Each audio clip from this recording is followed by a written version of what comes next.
শ্রীমঙ্গল সিলেট বিভাগের মৌলভীবাজার জেলার অন্তর্গত শ্রীমঙ্গলকে বলা হয়ে থাকে চায়ের রাজধানী। আমাদের এবারের ট্যুর প্ল্যানটি ছিল প্রাকৃতিক সৌন্দর্যের লীলাভূমি শ্রীমঙ্গলে। চলুন ঘুরে আসা যাক শ্রীমঙ্গল থেকে।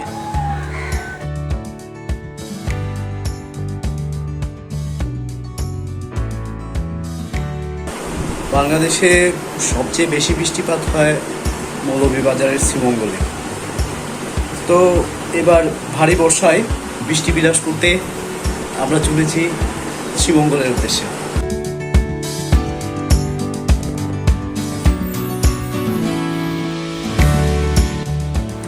ঠিক রাত ৯টার সময় আমরা পৌঁছে গেলাম চট্টগ্রামের বটতলী স্টেশনে।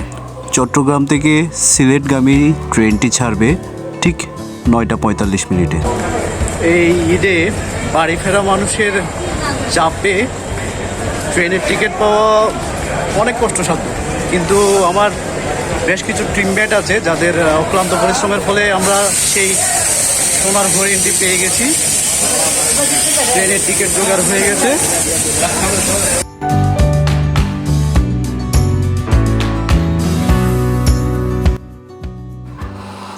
ট্রেনে মানুষের প্রচণ্ড ভিড় থাকায় যাত্রাটি খুব একটা সুখকর না হলেও যথাসময়ে আমরা শ্রীমঙ্গলে পৌঁছে গেলাম। ভোরের আলো ফুটতে ফুটতেই ট্রেনের জানলা দিয়ে দেখলাম শ্রীমঙ্গল স্টেশনের কাছাকাছি এসে পৌঁছে গেছি।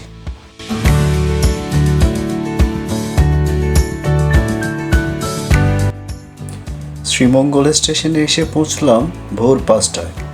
মোটামুটি রাত ১০টা থেকে ৫টা পর্যন্ত ৭ ঘন্টা সময় লেগেছে শ্রীমঙ্গলে এসে পৌঁছাতে।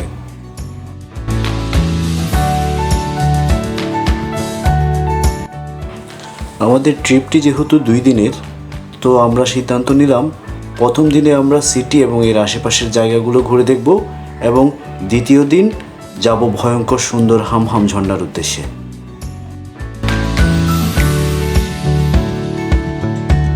হেঁটে দেখলাম ভোরের শান্ত স্নিগ্ধ শ্রীমঙ্গল শহর।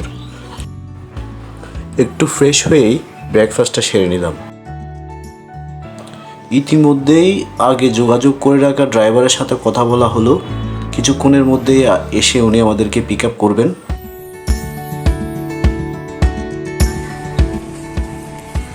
শ্রীমঙ্গল পৌঁছেই আমাদের প্রথম কাজ ছিল লাল জিপটি ভাড়া করা। সবাই খুব পরিচিত এই গাড়িটির সাথে, যারা শ্রীমঙ্গলে ট্যুর করেছেন ইতিমধ্যে তারা জানেন এখানে ঘোরার জন্য সাধারণত এই ধরনের গাড়ি ব্যবহার করা হয়। আর এই গাড়িটি যিনি পরিচালনার দায়িত্বে আছেন আমাদের তাসিন ভাই, এখানে যারা মোটামুটি শ্রীমঙ্গলে আসে তারা মোটামুটি ওনার সাথে ভালোভাবেই পরিচিত। যারা ওনার কাছে আসে জানে উনি খুব ভালো গাইড করে। তো ডেসক্রিপশন বক্সে ওনার নাম্বার দেওয়া থাকবে, আশা করি কেউ আসলে ওনার সাথে যোগাযোগ করে নিতে পারবেন।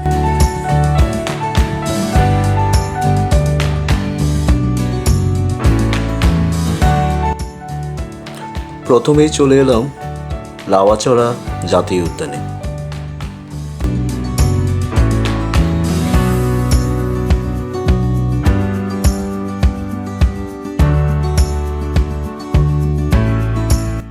গাইস আসুন একটা মজার জিনিস দেখেন।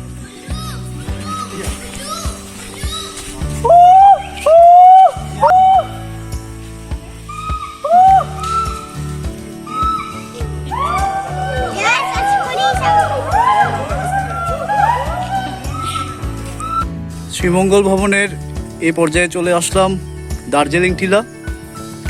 চারিদিকে থরে থরে সাজানো চা বাগান, মনোরম দৃশ্য, আর পরিবেশটা এত সুন্দর, এত শান্ত স্নিগ্ধ পরিবেশ,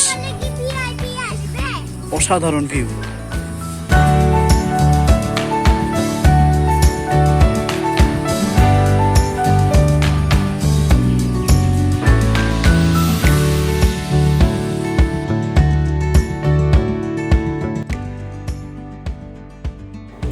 শ্রীমঙ্গলে চায়ের পাশাপাশি প্রচুর পরিমাণে আনারস, লেবু, কাঁঠাল ইত্যাদি উৎপন্ন হয়ে থাকে।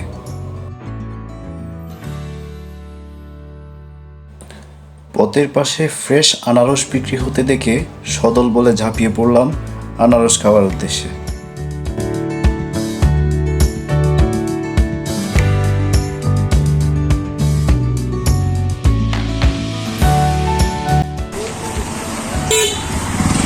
পথে আবার এই মহাশয়ের সাথে দেখা।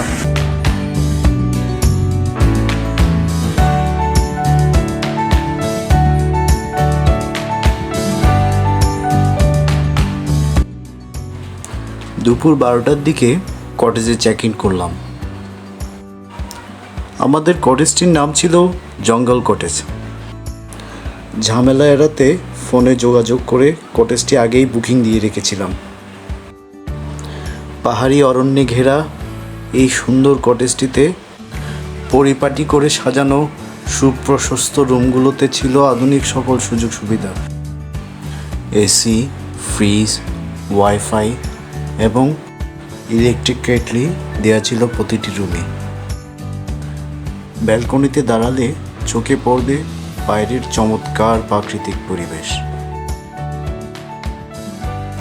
আরও বেশ কিছু সুযোগ সুবিধার সাথে সকালবেলার কমপ্লিমেন্টারি ব্রেকফাস্ট তো ছিলই। সব মিলিয়ে হোটেল সার্ভিস আমার কাছে বেশ ভালোই লেগেছে।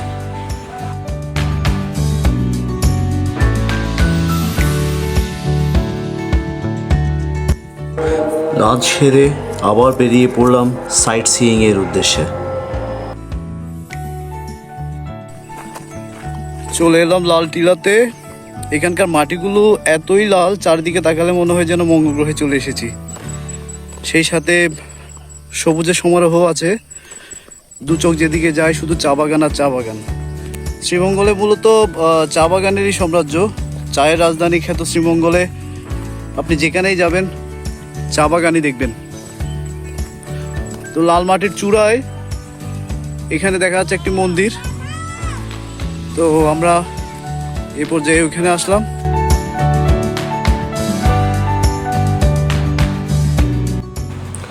এই পর্যায়ে এলাম শ্রীমঙ্গলের বধ্যভূমিতে, জাতির শ্রেষ্ঠ সন্তানেরা যেখানে শায়িত আছেন।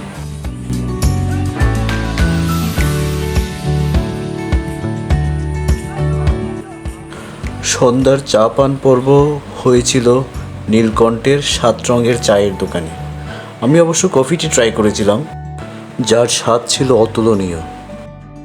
কটেজে ফিরে অনেক রাত পর্যন্ত চলল খাওয়া দাওয়া আর আড্ডা। আর এইভাবেই চায়ের রাজ্যে ঘোরাঘুরির প্রথম দিনটি শেষ হলো। Next day there will be more excitement on Hamham train. আর সেই দুর্গম ও ভয়ঙ্কর সুন্দর হামহাম ট্রেনে অ্যাডভেঞ্চারের গল্প থাকবে আমার পরবর্তী ভিডিওতে। সেই পর্যন্ত বাই বাই।